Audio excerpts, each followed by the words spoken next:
الحمد لله وكفى وسلام على عباده الذين اصطفى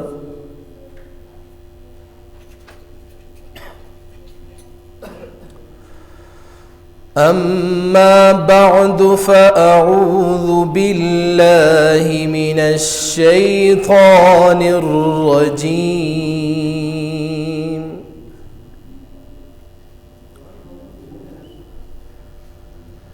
بسم الله الرحمن الرحيم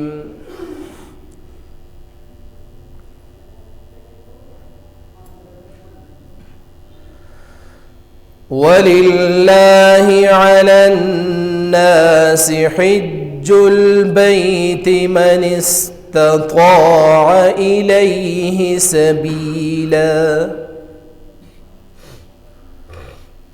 ومن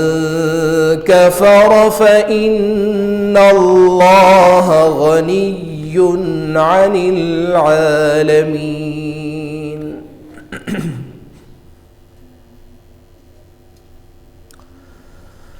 آمنت بالله صدق الله العظيم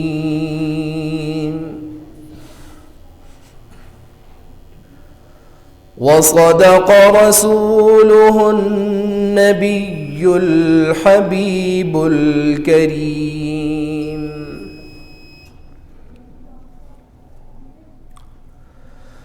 إن الله وملائكته يصلون على النبي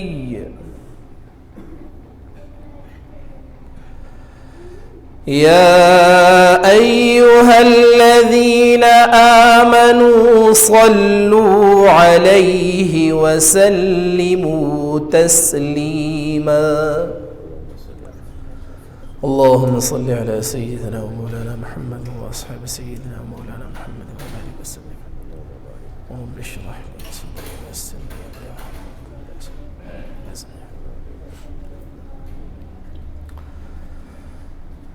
محترم بزرگوں، عزیز ساتھیوں،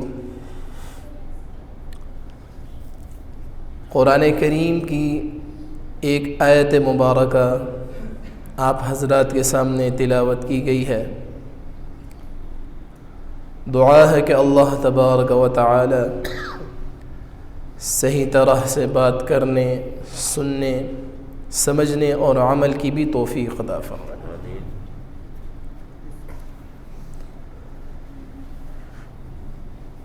ماہ ذو القعدہ اختتام پذیر ہے اور یہ مہینہ اشہر حرم، حرمت والے مہینوں میں سے ہے۔ حرمت یعنی احترام والے مہینوں میں سے ہے، اور یہ چاروں مہینے ذو القعدہ، ذو الحجہ، محرم اور رجب، ان کے احترام والے ہونا سے مراد یہ ہے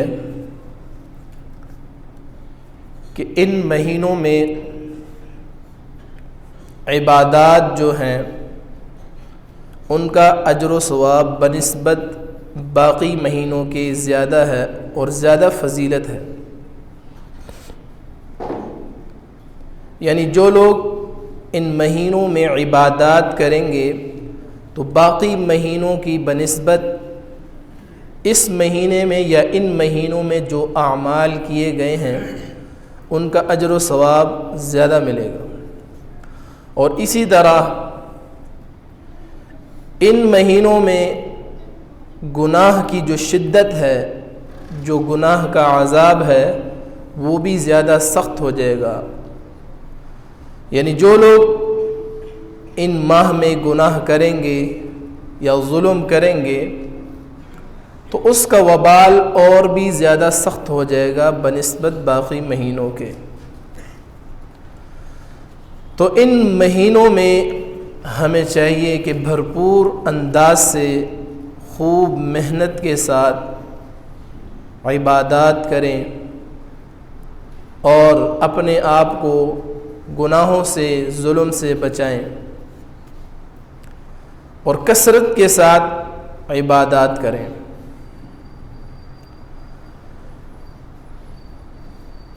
آج کل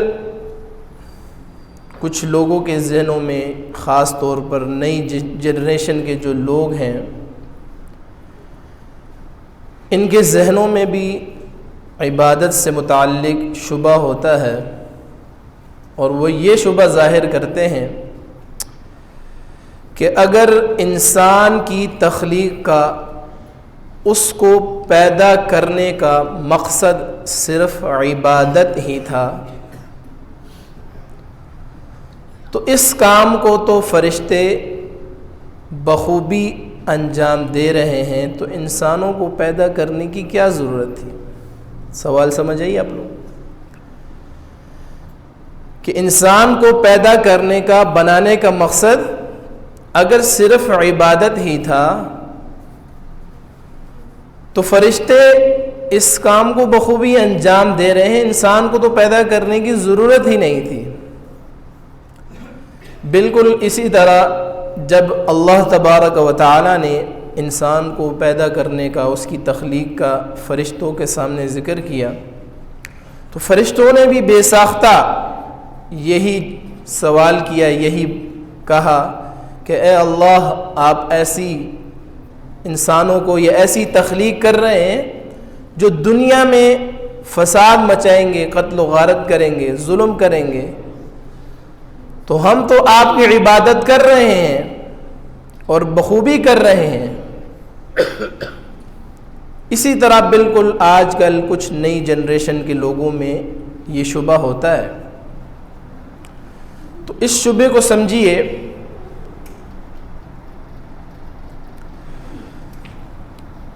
کہ فرشتے جو عبادت کر رہے ہیں تو ان کی عبادت اور انسانوں کی عبادت کی نوعیت میں فرق ہے۔ ان کی عبادت اور انسان جو ہم عبادت کر رہے ہیں، اس کی نوعیت میں فرق ہے۔ فرشتے جو عبادت کر رہے ہیں تو ان کے اندر عبادت نہ کرنے کی صلاحیت ہی نہیں ہے، اور نہ ہی ان کے اندر عبادت چھوڑنے کی صلاحیت ہے، نہ ہی اللہ تبارک و تعالی نے ان کے اندر نفسانی خواہشات رکھی ہیں، نہ ہی وہ ظلم کر سکتے ہیں، ان کے اندر یہ مادہ ہی نہیں ہے، ان کے اندر صرف عبادت کا مادہ ہے، اور وہ تو عبادت نہ کرنے کے متعلق سوچ بھی نہیں سکتے، گناہ کرنے کے متعلق سوچ بھی نہیں سکتے، گناہ کرنا تو دور کی بات۔ لیکن اسی وجہ سے اللہ تبارک و تعالی نے ان کی عبادات پر جنت والا اجر و ثواب نہیں رکھا، یہ صرف انسانوں کے لیے۔ اس کی مثال سمجھیں، ایک نابینا شخص ہے جو دیکھ نہیں سکتا، اب اس بندے نے پوری زندگی کبھی فلم نہیں دیکھی، کبھی ڈرامہ دیکھنے کا گناہ نہیں کیا، کبھی کسی غیر محرم کو دیکھنے کا گناہ نہیں کیا، تو اب بتائیے کہ اس میں اس شخص کا کیا کمال ہے؟ اس کے اندر تو اس چیز کی صلاحیت ہی موجود نہیں۔ اسی طرح ایک انسان ہے، اس کی بینائی ہے، دیکھ سکتا ہے، وہ دیکھ سکتا ہے، لیکن کسی غیر محرم کی طرف نظر نہیں ڈالتا۔ کس وجہ سے؟ اللہ تبارک و تعالیٰ کی خوف کی وجہ سے۔ کبھی فلم نہیں دیکھتا، حالانکہ اس کا دل چاہتا ہے، گناہ کرنے کا دل چاہتا ہے، فلمیں ڈرامے دیکھنے کا دل چاہتا ہے، لیکن صرف اور صرف وہ اس وجہ سے نہیں دیکھتا کہ اللہ تبارک و تعالی ناراض ہو جائیں گے۔ تو اب یہ دونوں گناہوں سے ہی بچ رہے ہیں نا، یہ دونوں گناہوں سے بچ رہے ہیں، لیکن دونوں میں زمین اور آسمان کا فرق ہے۔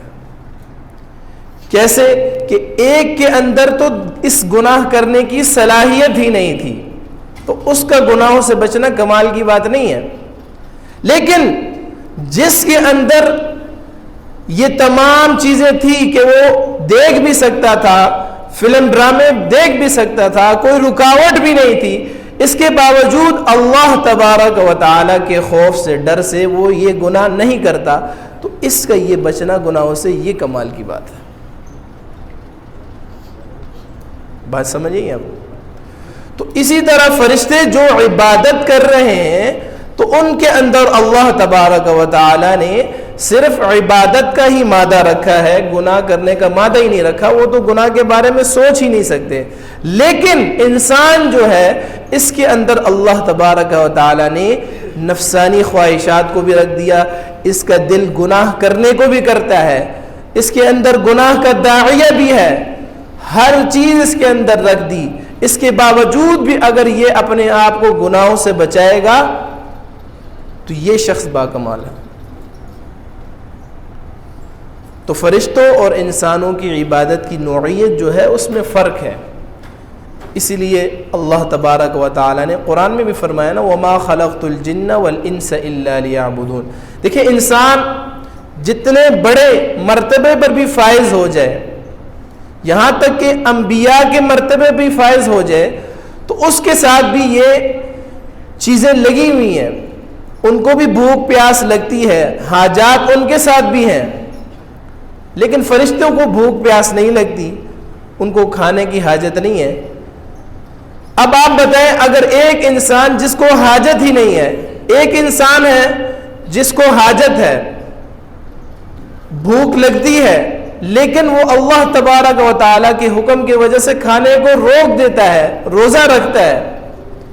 تو ایک بندہ جو کھانا کسی وجہ سے نہیں کھا رہا اور ایک بندہ اللہ کے حکم کی وجہ سے نہیں کھا رہا،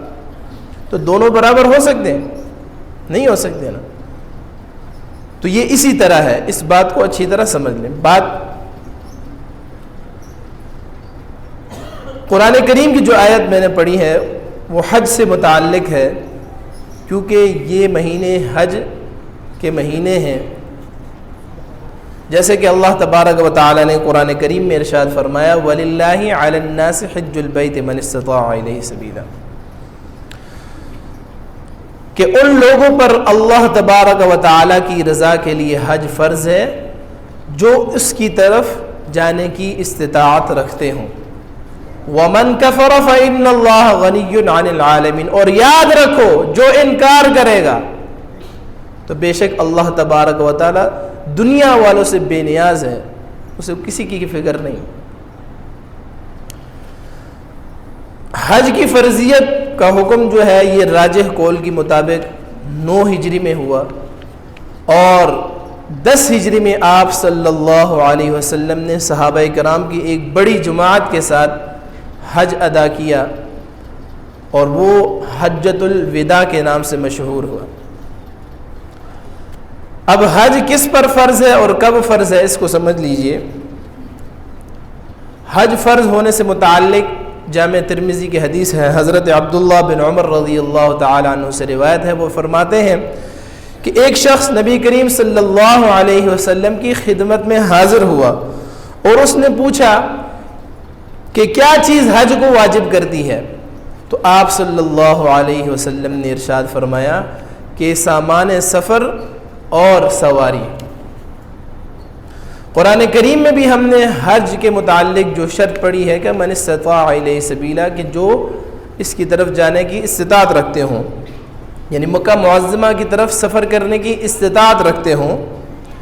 تو سوال کرنے والے صحابی نے عرض کیا کہ استطاعت کی وضاحت فرما دیجئے، تو آپ صلی اللہ علیہ وسلم نے مختصراً فرمایا کہ ایک تو سواری کا انتظام ہو جائے، یہ جس پر مکہ معظمہ سفر کیا جا سکے، چاہے سواری اپنی ہو چاہے سواری کرائے کی ہو، اور اس کے علاوہ کھانے پینے جیسی ضروری اشیاء کا بھی اہتمام کیا جا سکے، اور اتنا سرمایہ ہو کہ جو زمانے سفر مر پورا ہو جائے۔ پھر حضرات فقہاء کرام نے من استطاع الیہ سبیلا کی روشنی میں جو اس کی وضاحت فرمائی ہے، تو اس سے ہر انسان بخوبی اپنے آپ پر حج فرض ہونے کے بارے میں جان جائے گا، سمجھ جائے گا، اور فیصلہ کر لے گا کہ کس پر حج فرض ہے کہ نہیں۔ دیکھیں حج میں جو چیز استطاعت اور قدرت شرط ہے وہ یہ ہے کہ مسلمان ہو، عاقل بالغ ہو، صحت مند ہو، معذور نہ ہو،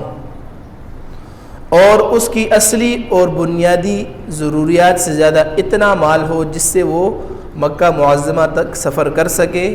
اور سواری کا بھی انتظام کر سکے، اور اتنا مال اپنے پیچھے ان لوگوں کے لیے چھوڑ جائے جن کا نان نفقہ اس کے ذمہ واجب ہے۔ تو ایسے ہر شخص پر حج کرنا فرض ہے۔ یاد رکھیے کہ آج کل بہت سے لوگ حج کی استطاعت ہونے کے باوجود بھی حج نہیں کرتے، بلکہ کچھ لوگ تو ایسے بھی ہوتے ہیں کہ وہ اگر ہر سال حج کرنا چاہیں تو تب بھی آرام اور سہولت کے ساتھ کر سکتے ہیں، لیکن اس کے باوجود حج نہیں کرتے۔ تو یاد رکھیے بزرگوں، بھائیو، دوستو، ان کے ذمے ایک فرض کا ترک رہے گا اور اس کا گناہ ان کو ہمیشہ ملتا رہے گا اگر انہوں نے حج ادا نہیں کیا۔ اور ایسے لوگوں کے متعلق حدیث مبارکہ میں سخت وعیدیں آئی ہیں۔ حضرت علی رضی اللہ تعالیٰ عنہ سے مروی ہے، وہ فرماتے ہیں کہ جناب محمد الرسول اللہ صلی اللہ علیہ وسلم نے ارشاد فرمایا کہ جس شخص کے پاس حج کے سفر کے لیے ضروری سامان میسر ہو، سواری میسر ہو، اس کے باوجود بھی اگر وہ حج نہیں کرتا تو اب ہمیں کوئی فکر نہیں، چاہے وہ یہودی ہو کر مرے، چاہے وہ نصرانی ہو کر مرے، تو اس سے کوئی فرق نہیں پڑتا۔ اسی طرح بعض لوگ حج نہ کرنے کی تاویلیں، بہانے بناتے رہتے ہیں۔ ان پر حج فرض ہوتا ہے، استطاعت ہوتی ہے۔ بعض لوگ کہتے ہیں کہ بھئی ہمارے گھر کا ماحول اس طرح کا نہیں ہے، حج کے لیے ضروری ہے کہ پہلے گھر کا ماحول اس طرح ہو جائے۔ تو دیکھیں، وہ لوگ پورے سال بلکہ سال بھر میں کئی مرتبہ اگر ان کو کسی جگہ پکنک پہ جانا پڑے تو پوری فیملی جا سکتی ہے، اس وقت ماحول بنا سکتے ہیں۔ مری جانا ہے تو ماحول بن جائے گا، سوات جانا ہے، گلگت کالام جانا ہے تو ماحول بن جائے گا، لیکن ایک حج کے لیے، ایک فریضے کے لیے ماحول نہیں بنا سکتے۔ اور بعض لوگ یہ عذر پیش کرتے ہیں کہ بھئی حج تو بعد کی بات ہے، پہلے ہم روزہ نماز تو کر لیں، پہلے روزہ نماز تو کر لیں، حج تو بعد میں کریں گے۔ تو دیکھو بزرگوں، بھائیو، دوستو، آپ حج کے لیے جائیں گے، 40-50 دن وہاں رہیں گے تو آپ کی ایک ترتیب بن جائے گی، نمازوں کی ایک ترتیب بن جائے گی، نماز کے پابند ہو جائیں گے، ذکر و اذکار کے پابند ہو جائیں گے، قرآن کی تلاوت کے پابند ہو جائیں گے، تو ایک ترتیب آپ کی بن جائے گی۔ تو یہ کوئی عذر نہیں ہے۔ اس لیے کچھ لوگ یہ بھی کہتے ہیں کہ بھائی حج اپنی زندگی کی آخری عمر میں کریں گے تاکہ اس کے بعد کوئی گناہ نہ کر سکے۔ حج کے بعد کوئی گناہ نہیں کرنا، اس لیے حج کو مؤخر کر دیتے ہیں تاکہ کوئی گناہ نہ ہو، اور زندگی کی آخری لمحوں میں کریں گے۔ تو کیا آپ کو معلوم ہے کہ زندگی کے آخری موقعوں میں آپ کو موقع ملے گا؟ یہ سب کی بات نہیں کر رہا، کچھ لوگ اس طرح کے اعذار پیش کرتے ہیں۔ تو کیا ہمیں پتہ ہے کہ ہماری آخری عمر کیسے ہی ہوگی؟ اگر تو ہمیں پتہ ہے تو ٹھیک ہے، ہم رکے رہیں، بعد میں حج کر لیں۔ لیکن جب ہمیں پتہ ہی نہیں ہے کہ آخری عمر میں ہماری کیا حالت ہوگی، تو جیسے ہی ہمارے پر حج فرض ہے، کوشش کریں فوراً اس کو ادا کریں۔ یہ شیطان کا دھوکہ ہے، یہ ہمارے ذہنوں میں شیطان کا ایک دھوکہ ہے، وسوسہ ہے۔ وہ ٹالتا رہتا ہے کہ یار کر لیں گے، جس طرح نمازوں سے کر رہے ہیں، چلو بھائی کل سے شروع کر دیں گے، کل کرتے کرتے نمازیں رہ جاتی ہیں۔ اسی طرح جب کوئی گناہ کروانا ہو شیطان نے تو وہ کہتا ہے چل یہ آخری مرتبہ کر لے، کل سے توبہ کر لے گا، کل سے گناہ نہیں کرنا۔ تو یہ شیطان کا انتہائی سخت ہتھیار ہے، اس کا یہ دھوکہ ہے، اس نے ہمیں دھوکے میں رکھا ہوا ہے، کیونکہ اس کی تو کوشش یہی ہے کہ انسانوں کو عبادات سے روکے۔ اسی طرح کچھ لوگ یہ عذر بھی پیش کرتے ہیں کہ بھئی ہماری بچیاں ابھی ان کی شادیاں رہتی ہیں، پہلے ان کی شادیاں کروا لیں، پھر بعد میں حج عمرہ کرتے رہیں گے۔ حالانکہ ابھی بچیاں چھوٹی ہوتی ہیں یا پڑھائی کر رہی ہوتی ہیں، ابھی تک ان کی منگنی نہیں ہوتی۔ تو بزرگوں، بھائیو، دوستو، یہ یاد رکھیے، یہ جتنے ہیلے بہانے ہیں کل قیامت کے دن قابل قبول نہیں ہوں گے۔ اور جس کے ذمے حج فرض تھا اور اس نے نہیں کیا، تو وہ خود سوچ لے کہ آپ صلی اللہ علیہ وسلم نے فرمایا تھا کوئی فرق نہیں پڑتا چاہے وہ یہودی ہو کر مرے چاہے وہ نصرانی ہو کر مرے۔ ایک اور چیز کہ آج کل کچھ لوگ ایسے بھی ہیں کہ جن پر اللہ تبارک و تعالی نے مال و دولت کی کثرت فراوانی کی ہوتی ہے اور وہ ہر سال حج کرتے ہیں، نفلی حج ادا کرتے ہیں، تو کچھ لوگ یا سوشل میڈیا کا دور ہے آج کل، سوشل میڈیا پہ یہ چیزیں بہت پھیلتی ہیں، تو ایسے لوگوں پر طنز کرتے ہیں کہ بھئی غریب مر رہے ہیں یہ یہاں پر نفلی حج ادا کر رہے ہیں۔ تو بزرگوں بھائی دوستو یہ ایک غلط طریقہ ہے کہ ہم دو عبادات کو آپس میں جوڑ لیتے ہیں اور ایک کو کہتے ہیں نہ کرو۔ یہ خیال ہمیں اس کو کیوں نہیں آتا کہ ایک بندہ 50-60 لاکھ کی گاڑی لے رہا ہے، اس کو کیوں نہیں کہتے کہ بھئی تم غریب مر رہے ہیں، تم زکوٰۃ ادا کرو، صدقات خیرات کرو، تم 50 لاکھ کی بجائے 10 لاکھ کی گاڑی لے لو، تم نے 2 لاکھ کا موبائل لیا ہے تو 50,000 کا موبائل لے کے تم باقی امداد کر دو، غریبوں کی شادیاں کروا دو کسی کی۔ تو اس وقت یہ خیال نہیں آتا ان لوگوں، یہ صرف دین سے روکنے کے لیے اس طرح کی پلاننگ کی جاتی ہے اور اس کی پیچھے بھی سازشیں ہوتی ہیں، تو ان سازشوں سے ہمیں بچنا ہے، احتیاط کرنی ہے۔ اور کچھ گزارشات ان لوگوں سے کروں گا جو اس سال حج پہ جائیں گے یا جو چلے گئے ہیں، ان تک آپ لوگ اپنے وسیلے سے پہنچائیں کہ جب ہم وہاں پر جائیں حج کے لیے، عمرہ کے لیے، جس مقصد کے لیے بھی جائیں، تو ہمارا مقصد صرف وہاں پر عبادات ہونی چاہیے، حج ہونا چاہیے۔ وہاں پر ہم نے اپنا وقت شاپنگ مالوں میں ضائع نہیں کرنا۔ دیکھیں پاکستان میں الحمدللہ ہر چیز ملتی ہے، کسی چیز کی کمی نہیں ہے، دنیا جہاں کی چیز، ہر پروڈکٹس کی چیز آپ یہاں پر ملتی ہے، تو شاپنگ مالوں میں یا شاپنگوں میں اپنا ٹائم ضائع نہیں کرنا۔ دوسری بات کہ وہاں پر جا کر ہم نے دعوتیں نہیں اڑانی، صرف کہ آج فلاں دوست کے ہاں دعوت ہے، آج فلاں کی طرف ہم مہمان ہیں، ادھر دعوت چل رہی ہے، آج فلاں جگہ پہ پکنک پہ ہم نے جانا ہے۔ وہ پکنک پوائنٹ نہیں ہے بزرگوں بھائی دوست، پکنک پوائنٹ ہمارے پاکستان میں بہت ہیں، یہاں پر آپ پکنکیں کریں، ہر چیز کریں، اور ممالک میں جا کر کریں،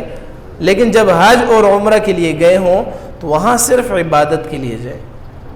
یہ چیزیں ساری یہاں پر چھوڑ کے جائیں۔ اور تیسری بات کہ جب ہم عبادات کر رہے ہوں، خاص طور پر جب احرام کی حالت میں ہوں، تو بعض لوگ دیکھا گیا ہے وہاں پر کوئی دیواروں کے ساتھ چمٹ کر تصویر اتار رہا ہے، کوئی بیت اللہ کا غلاف پکڑ کر تصویر اتار رہا ہے۔ دیکھیں تصویر اتارنا کوئی عیب کی بات نہیں، لیکن پھر ہم کرتے کیا ہے اس کے ساتھ، اس کو سوشل میڈیا پہ چڑھا دیں، جی میں بڑا حاجی بن گیا ہوں، میں نے عمرہ کر لیا ہے، یہ کر لیا ہے وہ۔ تو یہ چیزیں بزرگوں بھائیو دوستو مناسب نہیں ہیں۔ آپ کسی ویسی جگہ پہ جائیں، تصاویر موبائل والی بنا لیں، اس کی گنجائش ہے، لیکن ایسی جگہ پر جا کر ان چیزوں میں ٹائم ضائع کرنا یہ فضول کام ہے اور اس کے علاوہ کچھ بھی نہیں۔ تو وہاں پر جائیں، خاص طور پر خیال رکھ رہے ہیں احرام کی حالت میں یہ چیزیں ہم نے نہیں کرنی۔ احرام کی حالت میں صرف اور صرف عبادات کرنی ہے، طواف کریں، زیارتوں پر جائیں، اس سے کوئی ممانعت نہیں ہے، زیارتوں پر جانا چاہیے،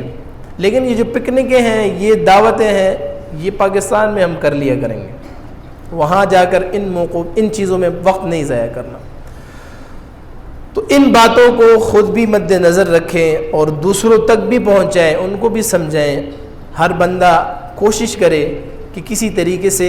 بات دوسروں تک پہنچائے، یہ ہم سب کے ذمہ ضروری ہے، صرف مولویوں کا کام نہیں ہے، یہ صرف تبلیغیوں کا کام نہیں ہے، یہ ہم سب کی ذمہ داری ہے۔ دیکھیں اللہ تبارک و تعالی نے قرآن کریم میں بھی فرمایا نا، کامیاب انسان کون ہے؟ ان الانسان لفی خسر الا الذین آمنوا وعملوا الصالحات، وہ لوگ جو ایمان لے اور نیک اعمال کیے۔ صرف نیک اعمال تک اللہ تبارک و تعالی نے نہیں روکا، بلکہ آگے کیا فرمایا؟ وتواصوا بالحق وتواصوا بالصبر، اور حق راستے کی تلقین کرتے رہے اور صبر کی تلقین کرتے رہے، تو وہ لوگ کامیاب ہیں۔ تو آج سے ہی آپ لوگ تہیہ کر لیں، ارادہ کر لیں کہ ہم نے خود بھی ان چیزوں سے رکنا ہے، اور جو حج پر جا رہے ہیں وہ لوگ ان چیزوں کا خاص خیال رکھیں کہ ان چیزوں سے اپنے آپ کو بھی بچائیں، اپنے رشتہ داروں کو، دوستوں یاروں کو، اپنے پیاروں کو بھی ان چیزوں سے روکیں اور وہاں جا کر صرف عبادات میں زندگی گزاریں۔ اتنا سکون آپ کو ملے گا کہ دنیا کی ساری ٹینشنیں آپ ختم ہو گئی، سکون کی جگہ ہے وہ، تو وہاں سکون لیں۔ دیکھیے سال بھر انسان پوری زندگی ٹینشنوں میں ہی گرا رہتا ہے، وہاں جب آپ چلے جاتے ہیں تو دنیا کی آپ پر کوئی ٹینشن نہیں ہوتی اور سکون ہی سکون ملتا ہے۔ پھر مسجد میں آپ بیٹھیں، بیت اللہ کو دیکھیں، الگ سکون ملے گا،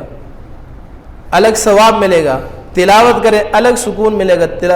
تلاوت وہاں پر سنیں آپ کو الگ سکون ملے گا۔ خدا را ان چیزوں کو چھوڑ دیں اور اچھے انداز سے عبادات کریں۔ اللہ تبارک و تعالی جو لوگ اس سال حج پر گئے ہیں ان کا حج کرنا بھی قبول فرمائے، اور جن لوگوں نے حج گزشتہ سال کری ہے ان کو حج بھی قبول فرمائے۔ وآخر دعوانا ان الحمد للہ رب العالمین۔